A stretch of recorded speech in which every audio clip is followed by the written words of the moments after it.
Escuela arbórea.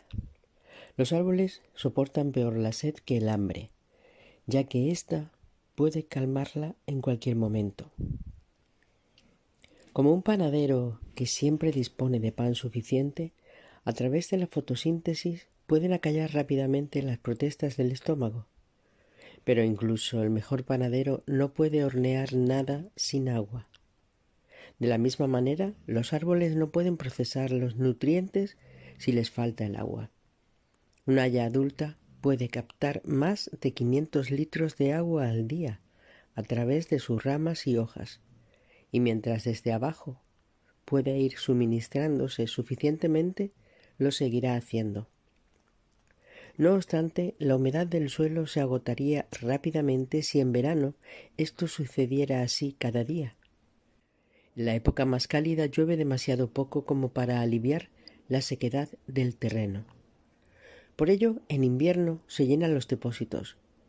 En esta época la lluvia es abundante y el gasto se reduce al mínimo, ya que prácticamente todas las plantas hacen una pausa. Junto con las precipitaciones primaverales almacenadas bajo tierra, la humedad conservada es suficiente hasta principios de verano. Pero a partir de ahí, muchos años no es suficiente. En un periodo de calor sin lluvias de 2 semanas, la mayor parte de los bosques tienen problemas. Esto afecta principalmente a aquellos árboles situados en terrenos bien irrigados que no conocen estrecheces en el consumo y derrochan el agua, y generalmente son los ejemplares más fuertes y grandes los que en algún momento tienen que arrepentirse de este comportamiento. En mi distrito son sobre todas las picias las que sufren esta situación, pero no en todas sus partes, sino básicamente en el tronco.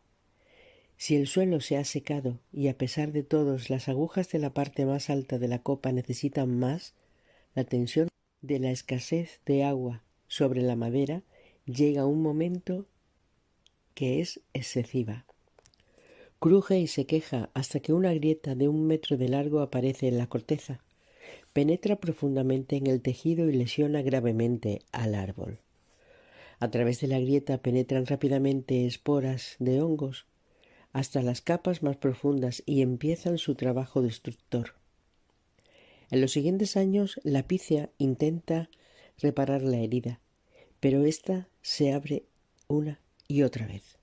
Incluso de lejos puede verse el surco ennegrecido y cubierto de resina, testimonio del doloroso proceso. Y de esta manera hemos llegado al centro de la escuela de árboles.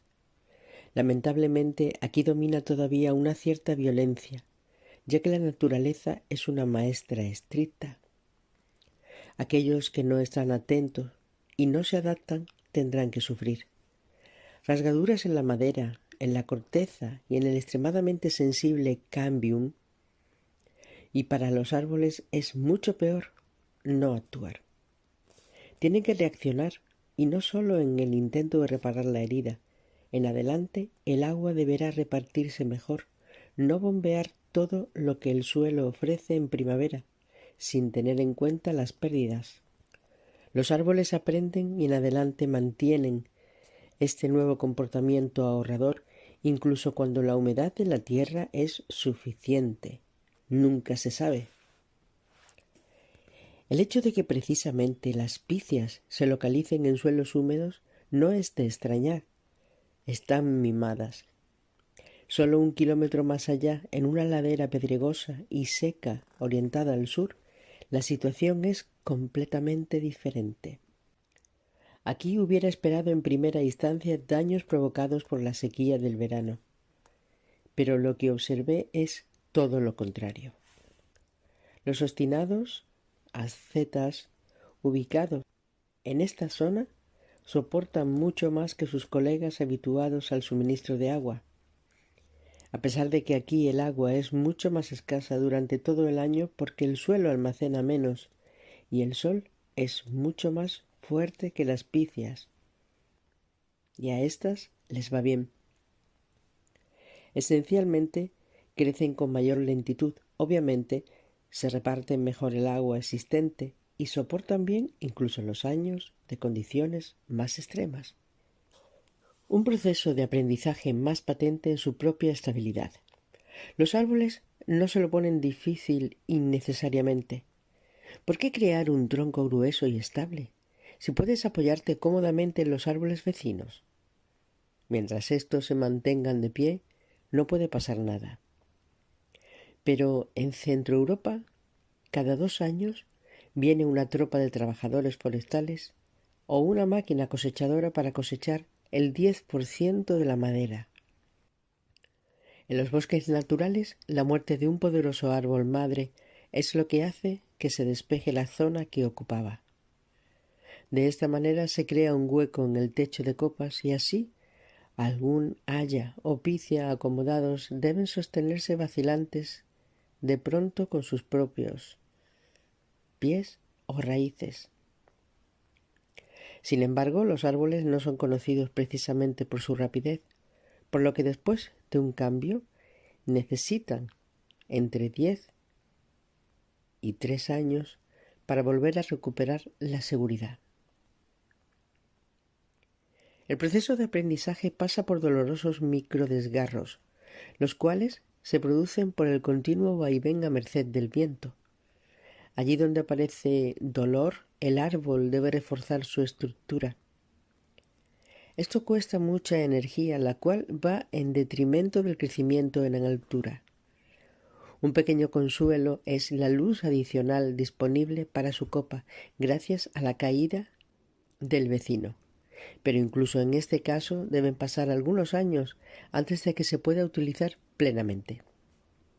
Hasta ahora, las hojas estaban acostumbradas a la penumbra, por lo que eran muy tiernas y sensibles a la luz. Cuando el sol incide directamente sobre ellas, se queman parcialmente y nuevamente. ¡Wow! Y dado que las yemas del año siguiente se crearon en la primavera y verano del año anterior, los árboles de fronda no se adaptan al cambio hasta después de 2 periodos de vegetación. Las coníferas necesitan todavía más tiempo, ya que sus agujas permanecen en la rama hasta 7 años. Después, cuando todo el verde ha sido renovado, la situación se relaja. Así pues, el grosor y la estabilidad de un tronco depende de que nada los perturbe. En los bosques naturales este jueguecito puede repetirse varias veces a lo largo de la vida de un árbol. Cuando el hueco creado por la caída de un ejemplar se cierra por el crecimiento de la copa de los demás árboles, puede aparecer de nuevo otro hueco. De esta manera se gastará más energía en el crecimiento a lo alto que en aumentar el grosor del tronco, con las conocidas consecuencias cuando pasados unos decenios otro árbol sucumbe. Pero volvamos de nuevo al tema escuela. Si los árboles son capaces de aprender, cosa que parece evidente, se plantea la cuestión de dónde almacenan lo aprendido y de cómo pueden rescatar esos conocimientos. De hecho, no tienen cerebro que pueda funcionar como un banco de datos y controle todos los procesos.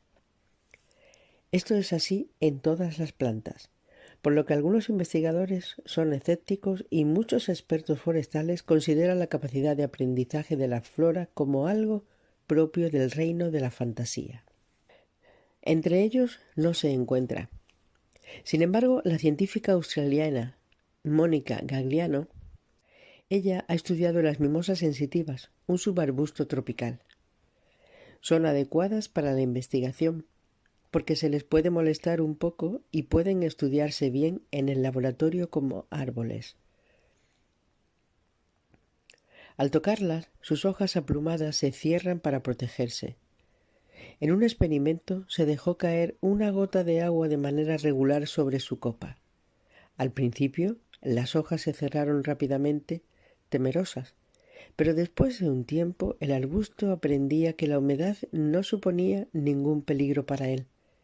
Así, en adelante, las hojas se mantenían abiertas a pesar de la gota de agua.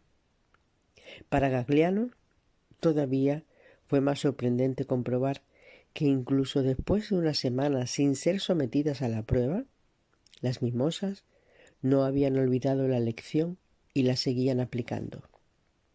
Lástima que no sea posible meter en el laboratorio las hayas o las picias para seguir estudiando el proceso del aprendizaje. Por lo menos, en la cuestión del agua existe una investigación sobre el terreno que, además de los cambios de comportamiento, investiga también otra cuestión. Cuando pasan mucha sed, los árboles empiezan a gritar.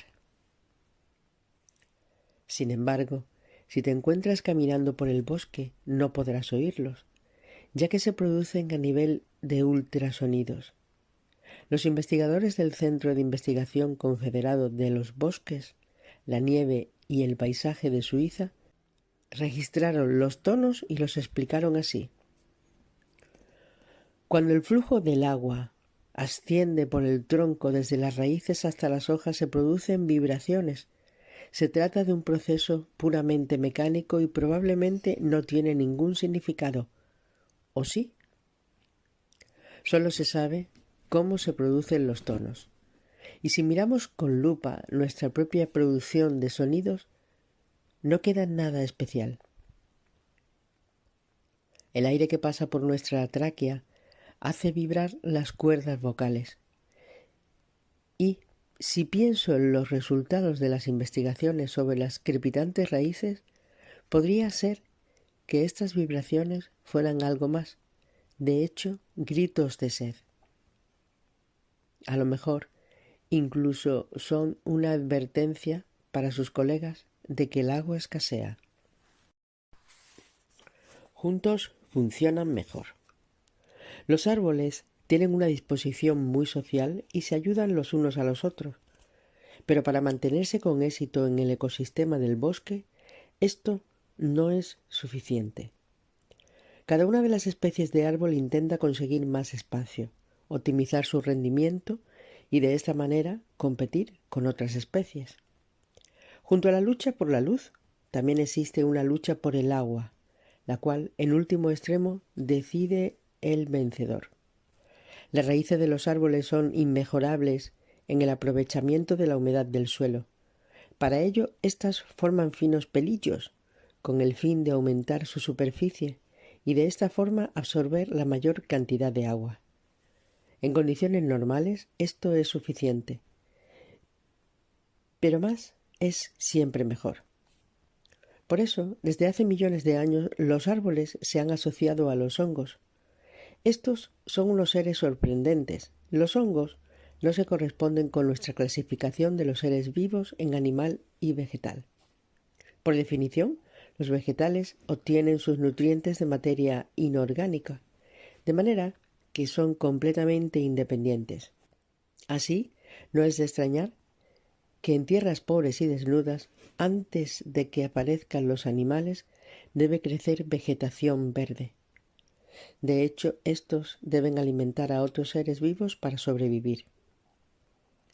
Dicho sea de paso, cuando vacas o corzos se alimentan de los alrededores, nunca falta ni la hierba ni los árboles jóvenes.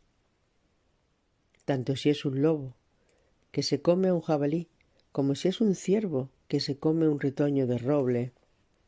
En los dos casos existe dolor y muerte. Los hongos, de alguna manera, se encuentran en medio.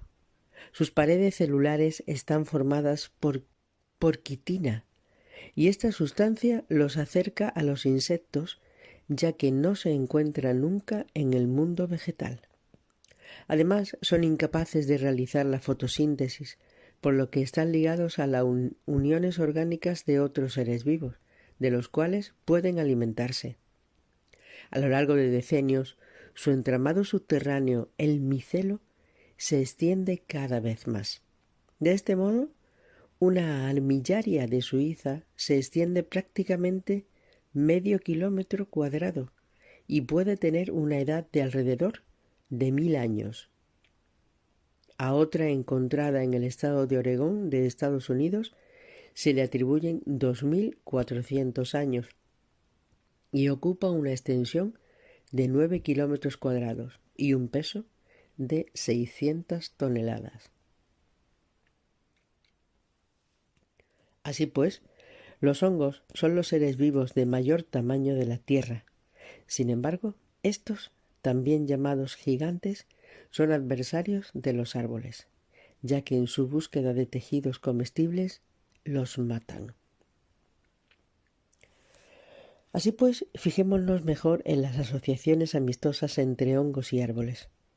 Con la ayuda del micelo, la especie adecuada para cada árbol, como por ejemplo el níscalo del roble y el roble, pueden multiplicar la superficie de sus raíces, de manera que pueden absorber una cantidad considerablemente mayor de agua y de nutrientes.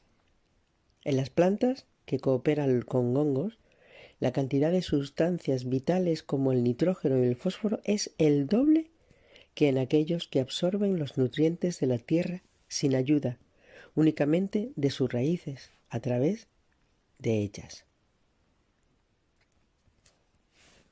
Para establecer una colaboración con una de las miles de especies que existen, el árbol debe estar muy abierto. Y me refiero literalmente, ya que los filamentos del hongo crecen hacia el interior de las tiernas y finas raíces del árbol.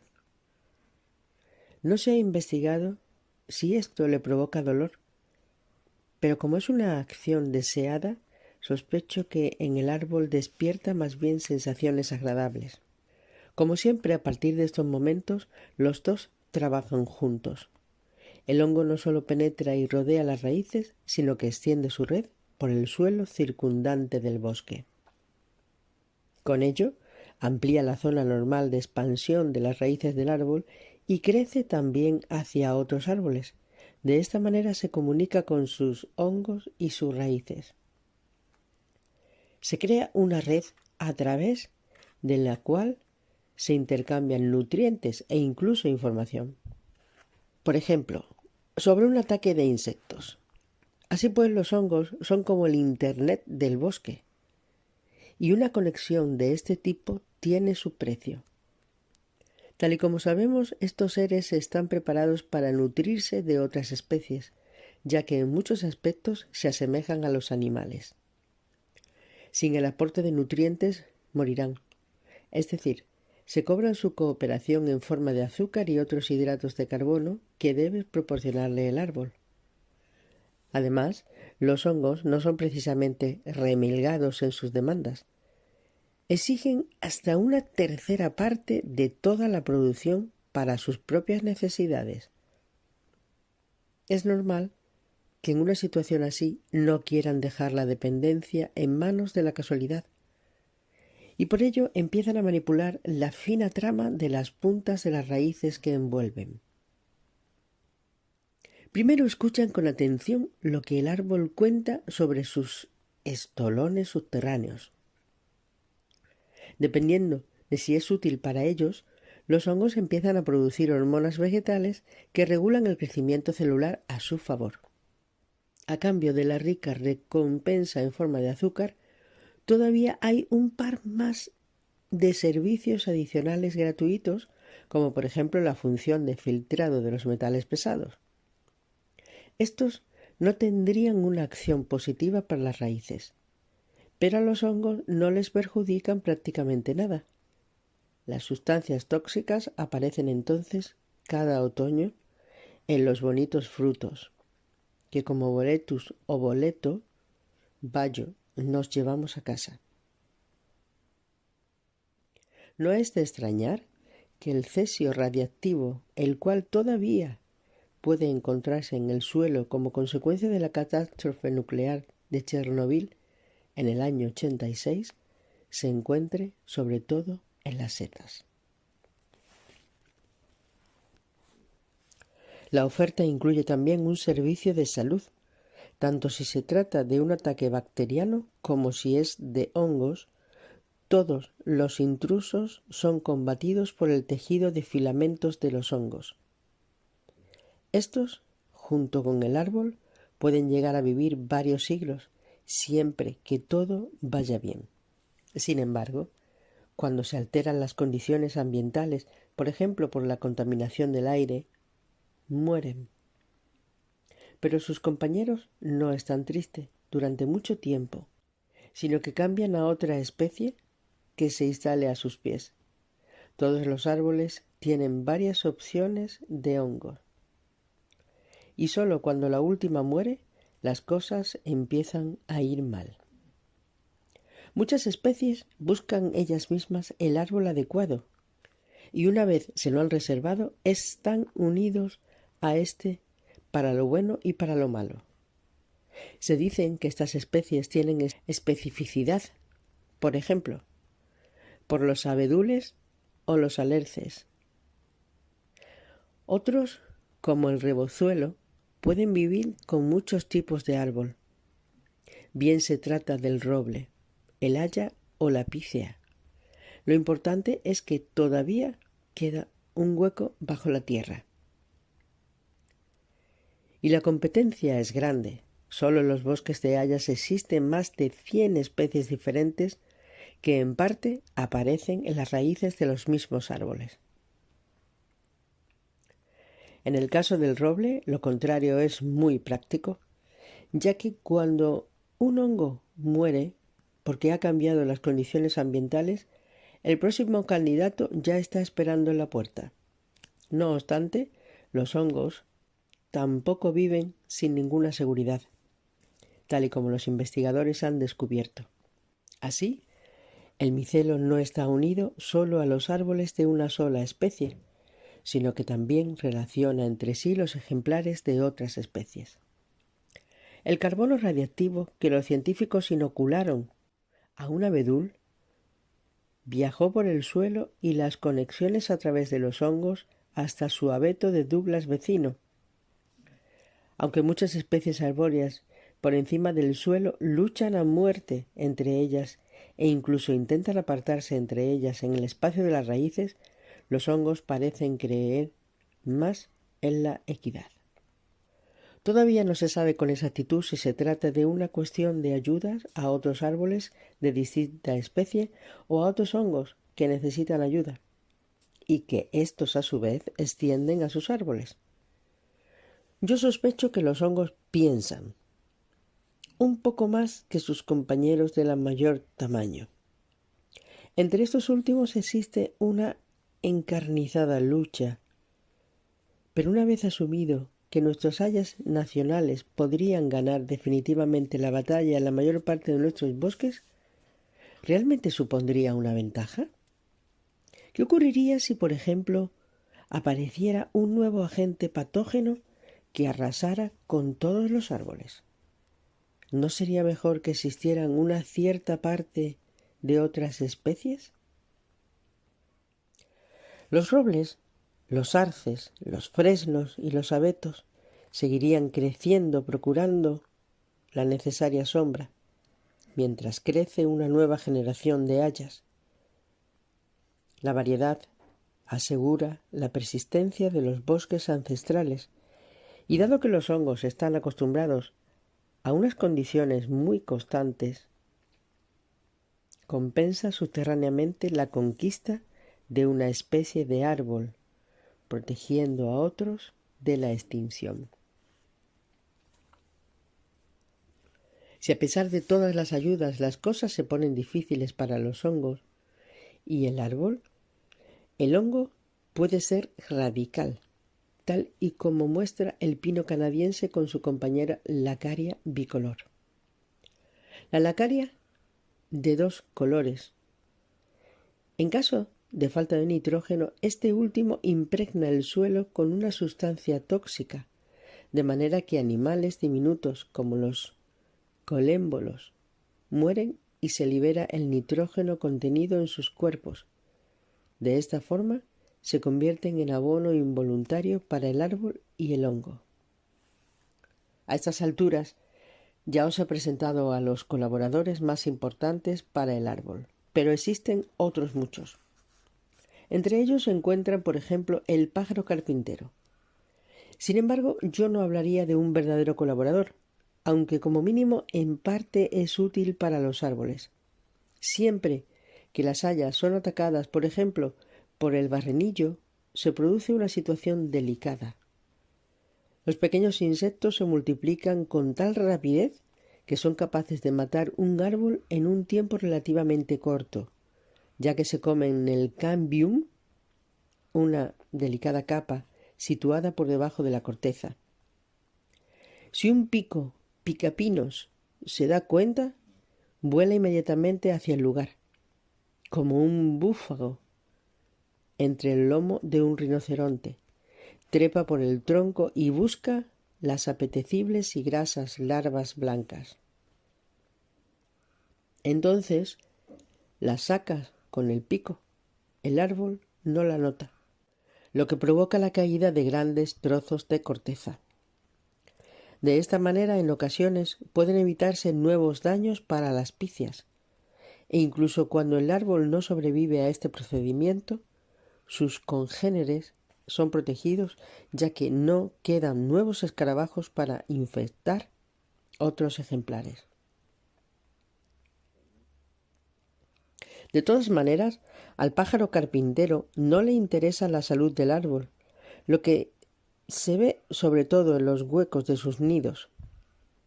Con frecuencia los construye en árboles sanos, los cuales tienen que horadar creándoles graves daños. De hecho, el pájaro carpintero libera a muchos árboles de las plagas, como en el caso de los robles y las larvas de los bupréstidos. Pero en realidad se trata de un efecto casual. En años secos, los bupréstidos pueden suponer un peligro para los árboles sedientos, ya que no son capaces de defenderse de los agresores.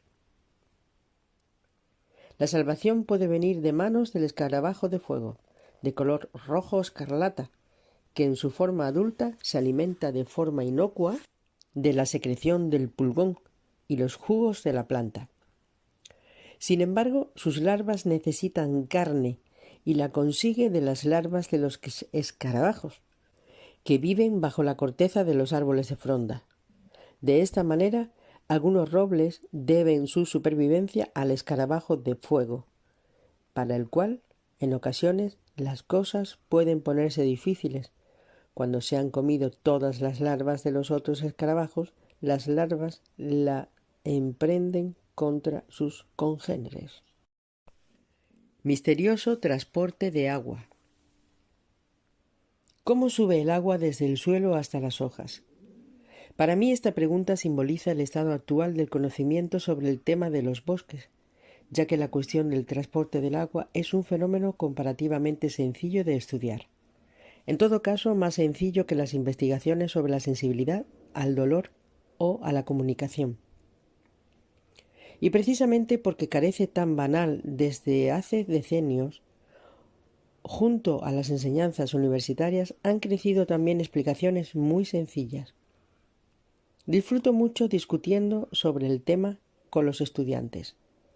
La respuesta más habitual es que actúan fuerzas de capilaridad y transpiración. Lo primero, pueden observarlo cada mañana en el desayuno. La fuerza de la capilaridad hace que en el borde de la taza el café suba unos milímetros. Sin este fenómeno, la superficie sería completamente recta. Cuando más estrecha sea el recipiente, tanta más altura alcanzará el líquido contra la fuerza de la gravedad. Y las conducciones de agua de los árboles de fronda son realmente muy estrechas. Miden poco más de 0,5 milímetros.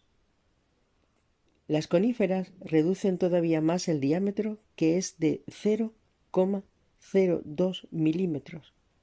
No obstante, esto no es suficiente para explicar cómo el agua llega hasta la copa de los árboles de más de 100 metros de altura, ya que incluso en los conductos más estrechos la fuerza solo alcanza para una subida de 1 metro.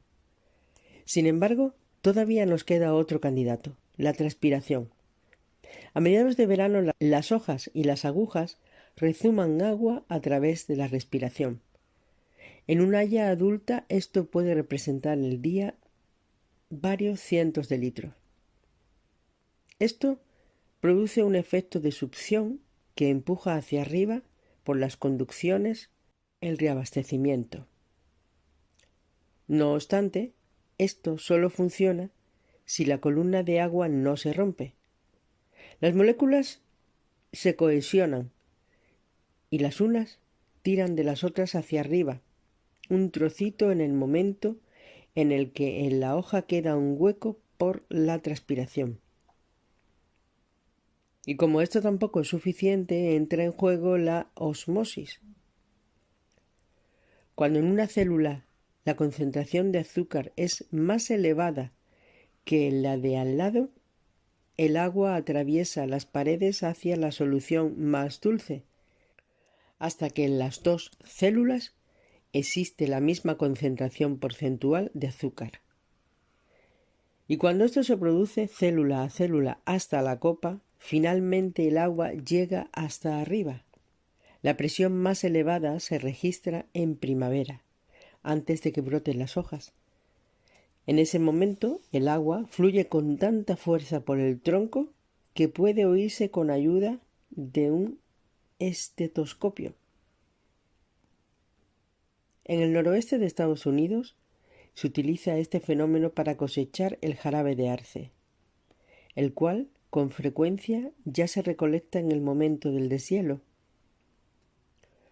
Solo en ese momento puede recolectarse el codiciado jugo.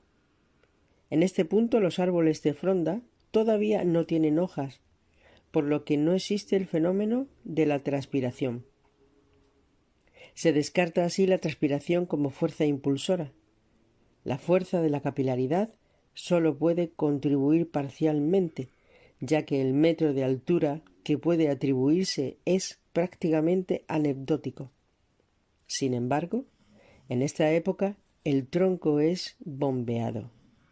Quedaría la osmosis, pero tampoco me parece probable. En último extremo, este actúa solo en las raíces y las hojas, y no en el tronco, el cual no está formado por células situadas por detrás de otra, sino por largos conductos. ¿Y entonces? No se sabe. Pero las nuevas investigaciones han descubierto algo que como mínimo cuestiona la acción de la transpiración y de la fuerza de cohesión. Ya que científicos de la Universidad de Berna del Departamento de Investigación Confederado de Zúrich escucharon literalmente con más atención. Sobre todo de noche registraron un suave susurro procedente de los árboles.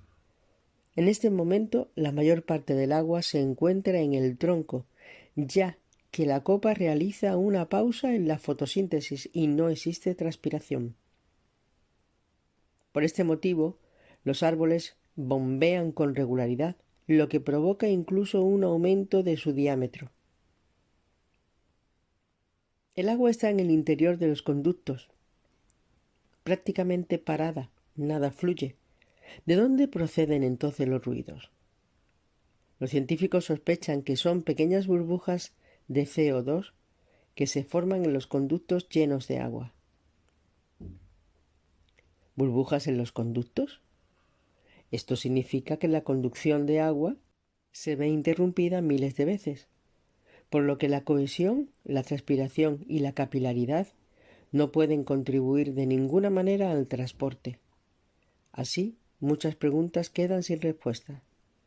Quizás estemos más lejos de una posible explicación o más cerca de un nuevo misterio.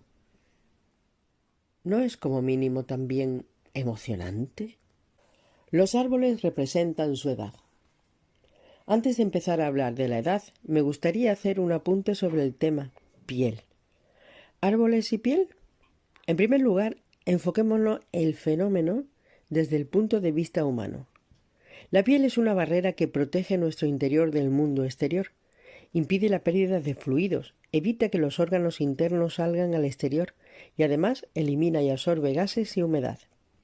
Por otra parte, bloquea los agentes patógenos que de otra manera se desarrollarían en nuestro torrente sanguíneo.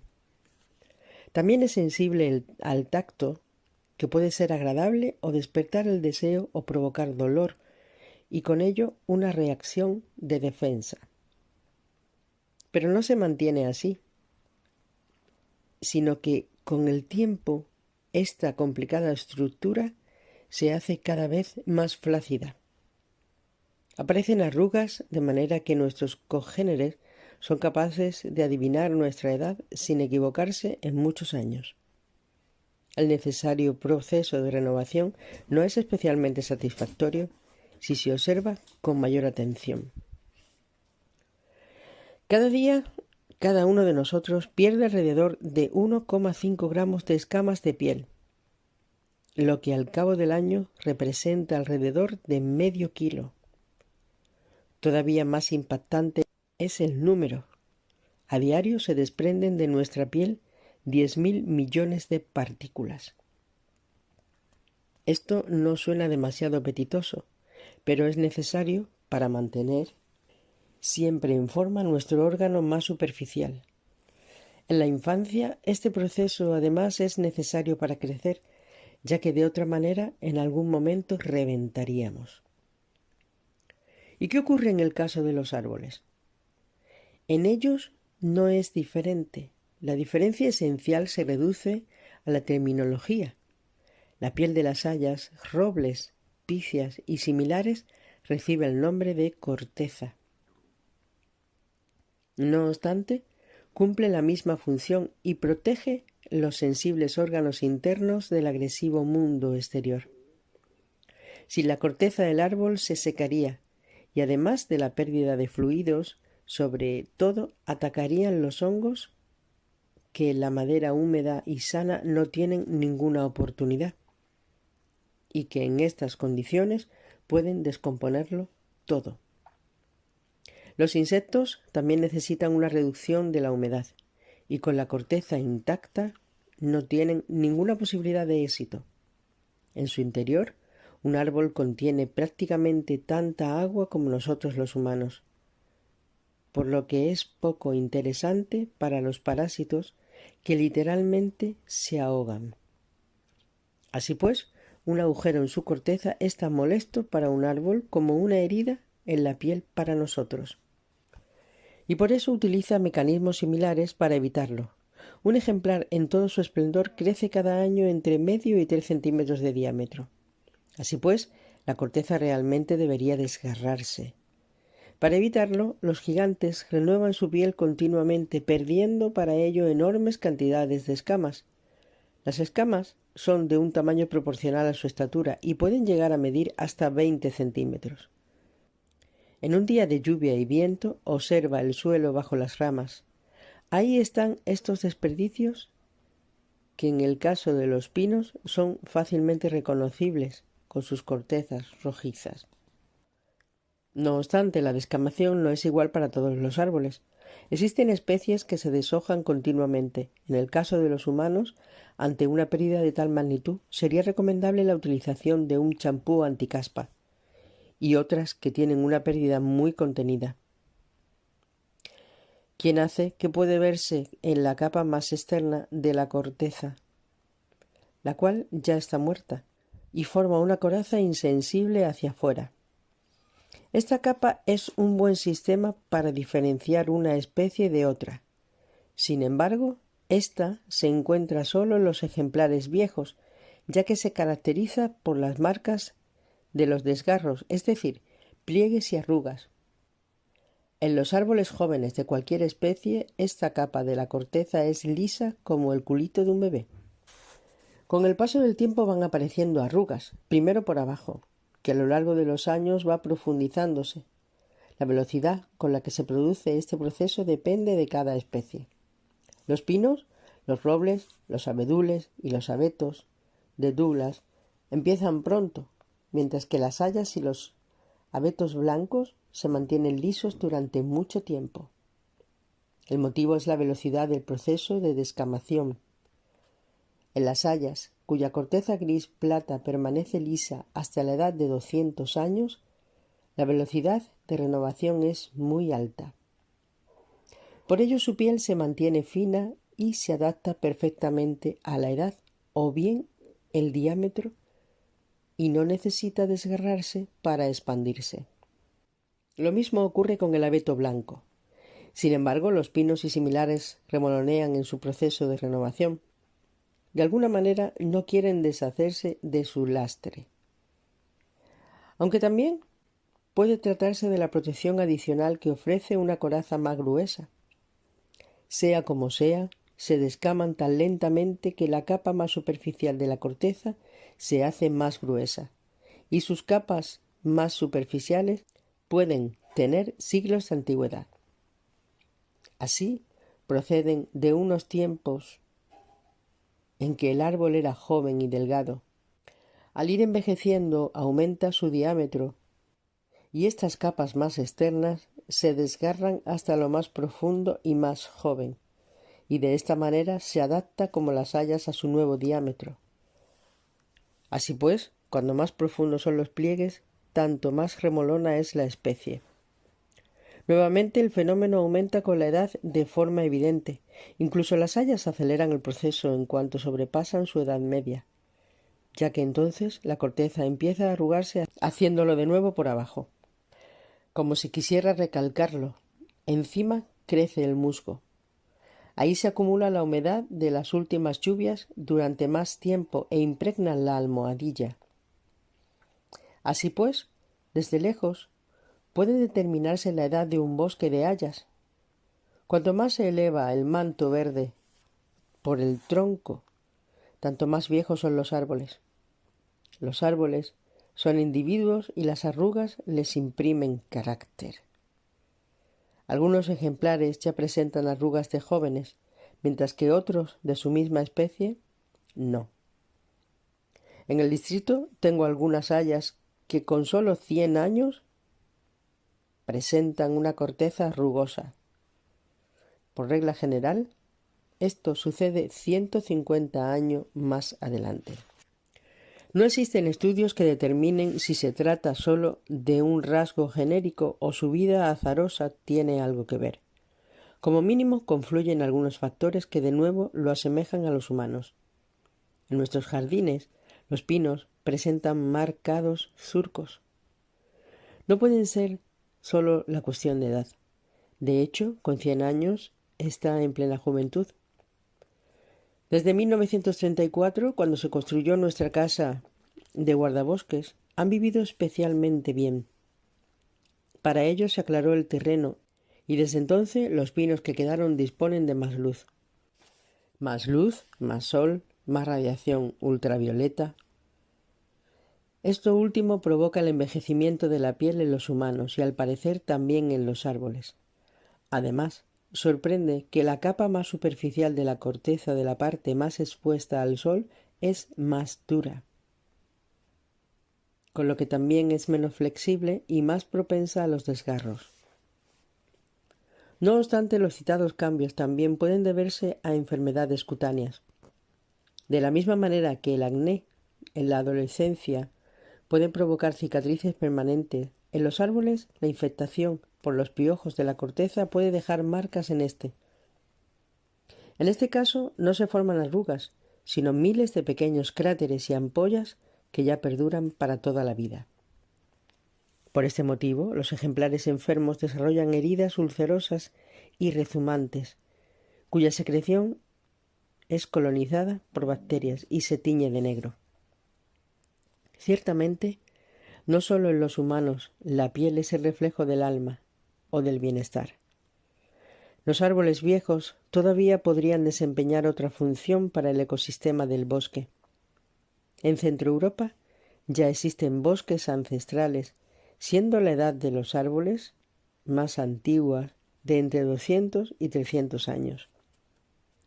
Mientras que estas reservas resuelven a convertirse en bosques ancestrales, para entender el verdadero papel de los árboles viejos, debemos volver la mirada hacia la costa oeste de Canadá. Allí, la doctora Zoe Lindo de la Universidad de Montreal estudió píceas de Sitka con una edad media de 500 años. En estos ancianos ejemplares, la investigadora encontró grandes cantidades de musgo sobre las ramas y las horquillas de estas. Las verdes almohadillas habían sido colonizadas por algas azules, las cuales captan el nitrógeno del aire, permitiendo que el árbol pueda aprovecharlo. La lluvia limpia este abono natural y lo pone al alcance de las raíces. Por otra parte, los árboles viejos fertilizan el bosque y facilitan de esta manera el crecimiento de los retoños. Naturalmente, estos todavía no pueden tener musgo, ya que éste crece muy lentamente y la colonización solo se produce decenios más tarde. Además de la piel y del crecimiento del musgo, se producen otros cambios que nos dan una idea sobre la edad de los árboles. Por ejemplo, la copa. En este caso existe un paralelismo conmigo mismo. Mi pelo ralea en la coronilla y ya no crece igual que cuando era joven. En las ramas más altas de la copa ocurre lo mismo. A partir de un determinado momento, según la especie, entre 100 y 300 años después, los nuevos brotes son cada vez más cortos. La yuxtaposición de este tipo de brotes cortos provoca en los árboles de fronda el crecimiento de ramas arqueadas que recuerdan el aspecto de una mano reumática. En las coníferas, el tronco recto acaba en un brote de altura que se ve reducido prácticamente a la mínima expresión, mientras que las píceas perduran en este estado. Los abetos blancos crecen a lo ancho, a este nivel, de manera que parece que un gran pájaro hubiera anidado ahí arriba. Con razón, en círculos especializados se conoce este fenómeno como copa en nido de cigüeñas. El pino empieza incluso antes, lo que tiene como consecuencia que con la edad la copa se ensancha y no tiene punta reconocible. En todo caso, cada árbol establece su propio crecimiento en altura. De otra manera, sus raíces y sistema de conducción no podrían bombear el agua y los nutrientes, porque este esfuerzo los sobrepasaría. En lugar de esto, a partir de ahora solo aumentará su grosor, un nuevo paralelismo con muchos humanos al envejecer. Pero esta situación no puede mantenerse por mucho tiempo, ya que con los años sus fuerzas siguen disminuyendo lentamente. Entonces ya no es capaz de abastecer a las ramas superiores, de manera que éstas mueren. Y tal y como ocurre con las personas, con la edad pierden altura. En los árboles ocurre lo mismo. La siguiente tormenta arranca las ramas muertas de la copa y tras esta limpieza, durante un tiempo, vuelve a tener un aspecto más fresco. El proceso se va repitiendo cada año y la copa va disminuyendo de tamaño de manera prácticamente imperceptible. Cuando se han perdido todas las ramas superiores, solo quedan las ramas más gruesas. Estas también mueren, pero no caen con tanta facilidad. El árbol ya no puede ocultar su avanzada edad ni su decrepitud. Como muy tarde en este momento, vuelve a entrar en juego la corteza. Las pequeñas y húmedas heridas se han convertido en puerta de entrada para hongos. Estos proclaman su avance triunfal con los tentosos frutos, los cuales, de aspecto semejante a un cáliz, se pegan al tronco y cada año se hacen de mayor tamaño. En el interior desgarran todas las barreras y penetran hasta lo más profundo de la madera. Allí, dependiendo de la especie, se comen los azúcares depositados, o lo que es peor, la celulosa y la lignina. De esta forma, descomponen y pulverizan el esqueleto del árbol, el cual, a pesar de todo, se defiende con tesón durante años de este proceso. A derecha e izquierda de la herida, cada vez mayor forma nueva madera y permite la formación de engrosamientos estabilizadores. Esto sirve de nuevo durante algunos años para que el árbol, cada vez más deteriorado, soporte las intensas tormentas invernales, Pero llega el día en que el tronco se quiebra y acaba la vida del árbol. Por fin. Parece que podemos oír a la nueva generación de árboles que con los siguientes años se afanarán en crecer hacia arriba, junto al tocón del árbol caído. Pero el servicio al bosque no se acaba con la muerte. El cadáver, en descomposición, desempeña durante siglos un importante papel para el ecosistema. Pero de esto hablaremos más adelante.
En los dos casos existe dolor y muerte. Los hongos, de alguna manera, se encuentran en medio.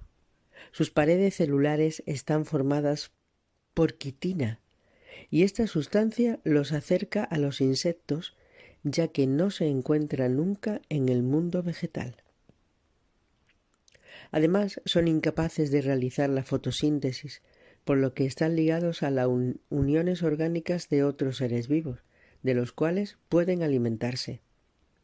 A lo largo de decenios, su entramado subterráneo, el micelo, se extiende cada vez más. De este modo, una armillaria de Suiza se extiende prácticamente medio kilómetro cuadrado y puede tener una edad de alrededor de 1000 años. A otra encontrada en el estado de Oregón de Estados Unidos se le atribuyen 2400 años y ocupa una extensión de 9 kilómetros cuadrados y un peso de 600 toneladas. Así pues, los hongos son los seres vivos de mayor tamaño de la Tierra. Sin embargo, estos, también llamados gigantes, son adversarios de los árboles, ya que en su búsqueda de tejidos comestibles los matan. Así pues, fijémonos mejor en las asociaciones amistosas entre hongos y árboles. Con la ayuda del micelo, la especie adecuada para cada árbol, como por ejemplo el níscalo del roble y el roble, pueden multiplicar la superficie de sus raíces, de manera que pueden absorber una cantidad considerablemente mayor de agua y de nutrientes. En las plantas que cooperan con hongos, la cantidad de sustancias vitales como el nitrógeno y el fósforo es el doble que en aquellos que absorben los nutrientes de la tierra sin ayuda, únicamente de sus raíces, a través de ellas. Para establecer una colaboración con una de las miles de especies que existen, el árbol debe estar muy abierto. Y me refiero literalmente, ya que los filamentos del hongo crecen hacia el interior de las tierras y finas raíces del árbol. Hacia el interior de las tiernas y finas raíces del árbol. No se ha investigado si esto le provoca dolor, pero como es una acción deseada, sospecho que en el árbol despierta más bien sensaciones agradables. Como siempre, a partir de estos momentos, los dos trabajan juntos. El hongo no solo penetra y rodea las raíces, sino que extiende su red por el suelo circundante del bosque. Con ello, amplía la zona normal de expansión de las raíces del árbol y crece también hacia otros árboles. De esta manera se comunica con sus hongos y sus raíces. Se crea una red a través de la cual se intercambian nutrientes e incluso información.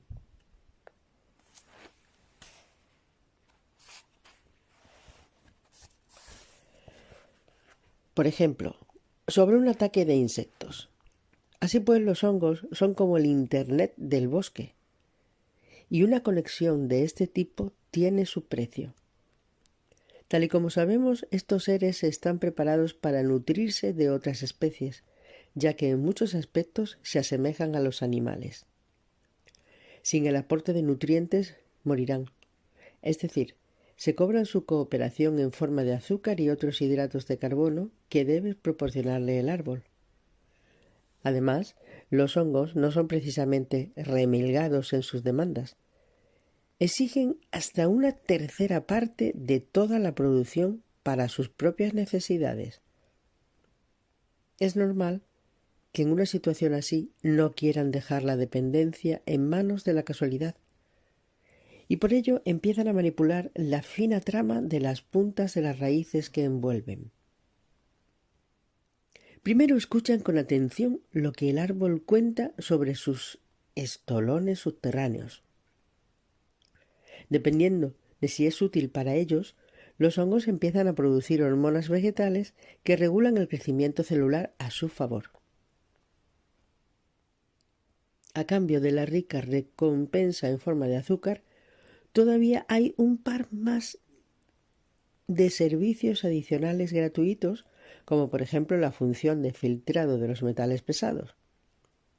Estos no tendrían una acción positiva para las raíces, pero a los hongos no les perjudican prácticamente nada. Las sustancias tóxicas aparecen entonces cada otoño en los bonitos frutos, que como boletus o boleto, bayo nos llevamos a casa. No es de extrañar que el cesio radiactivo, el cual todavía puede encontrarse en el suelo como consecuencia de la catástrofe nuclear de Chernobyl en el año 86, se encuentre sobre todo en las setas. La oferta incluye también un servicio de salud, tanto si se trata de un ataque bacteriano como si es de hongos. Todos los intrusos son combatidos por el tejido de filamentos de los hongos. Estos, junto con el árbol, pueden llegar a vivir varios siglos, siempre que todo vaya bien. Sin embargo, cuando se alteran las condiciones ambientales, por ejemplo por la contaminación del aire, mueren. Pero sus compañeros no están tristes durante mucho tiempo, sino que cambian a otra especie que se instale a sus pies. Todos los árboles tienen varias opciones de hongos. Y solo cuando la última muere, las cosas empiezan a ir mal. Muchas especies buscan ellas mismas el árbol adecuado.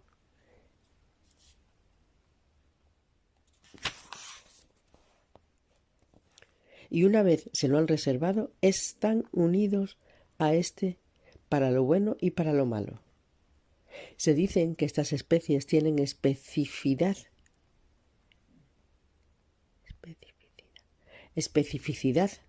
Por ejemplo, por los abedules o los alerces.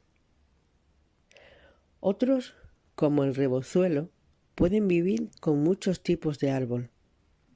Bien se trata del roble, el haya o la pícea. Lo importante es que todavía queda un hueco bajo la tierra. Y la competencia es grande. Solo en los bosques de hayas existen más de 100 especies diferentes que en parte aparecen en las raíces de los mismos árboles. En el caso del roble, lo contrario es muy práctico, ya que cuando un hongo muere porque ha cambiado las condiciones ambientales, el próximo candidato ya está esperando en la puerta.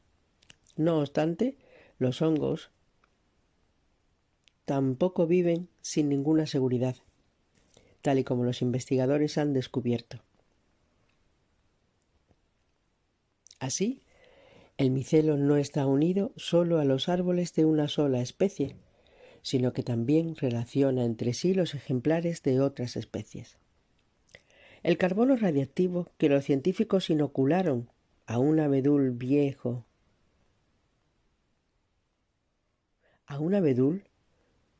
viajó por el suelo y las conexiones a través de los hongos hasta su abeto de Douglas vecino.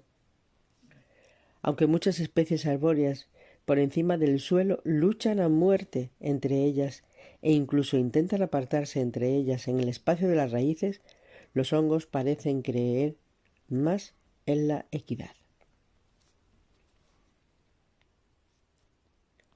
Todavía no se sabe con exactitud si se trata de una cuestión de ayudas a otros árboles de distinta especie o a otros hongos que necesitan ayuda y que estos a su vez extienden a sus árboles. Yo sospecho que los hongos piensan un poco más que sus compañeros de la mayor tamaño. Entre estos últimos existe una encarnizada lucha, pero una vez asumido que nuestros hayas nacionales podrían ganar definitivamente la batalla en la mayor parte de nuestros bosques, ¿realmente supondría una ventaja? ¿Qué ocurriría si, por ejemplo, apareciera un nuevo agente patógeno que arrasara con todos los árboles? ¿No sería mejor que existieran una cierta parte de otras especies? Los robles, los arces, los fresnos y los abetos seguirían creciendo procurando la necesaria sombra, mientras crece una nueva generación de hayas. La variedad asegura la persistencia de los bosques ancestrales, y dado que los hongos están acostumbrados a unas condiciones muy constantes, compensa subterráneamente la conquista de una especie de árbol, protegiendo a otros de la extinción. Si a pesar de todas las ayudas las cosas se ponen difíciles para los hongos y el árbol, el hongo puede ser radical, tal y como muestra el pino canadiense con su compañera Laccaria bicolor. La Laccaria de dos colores.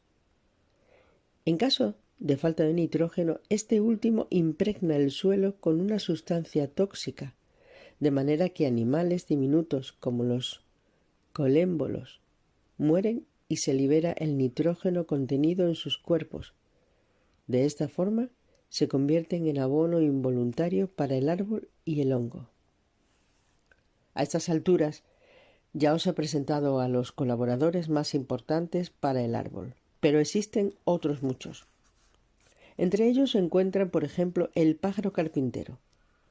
Sin embargo, yo no hablaría de un verdadero colaborador, aunque como mínimo en parte es útil para los árboles.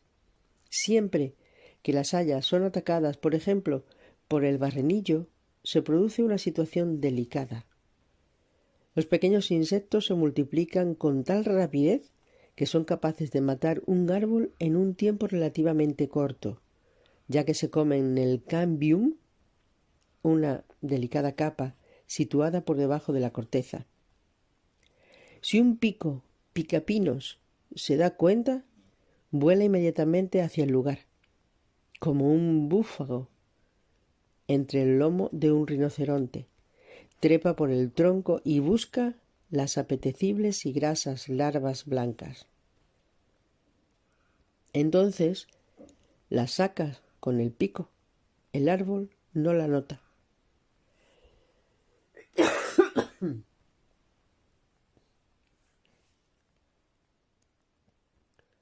Lo que provoca la caída de grandes trozos de corteza.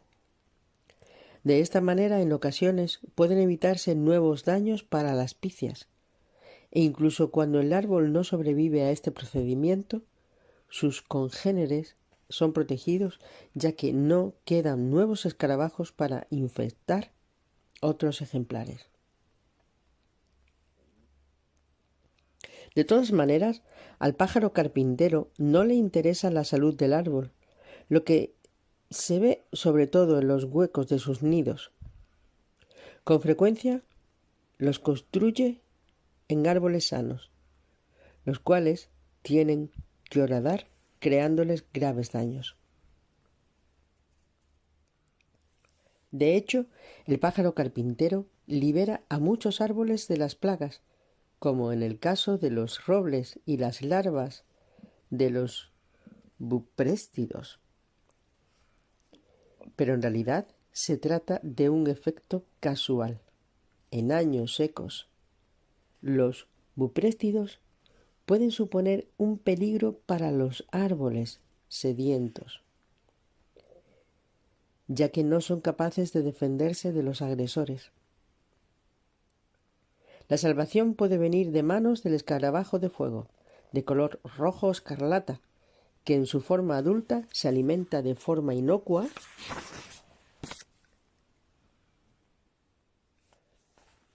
de la secreción del pulgón y los jugos de la planta. Sin embargo, sus larvas necesitan carne y la consigue de las larvas de los escarabajos, que viven bajo la corteza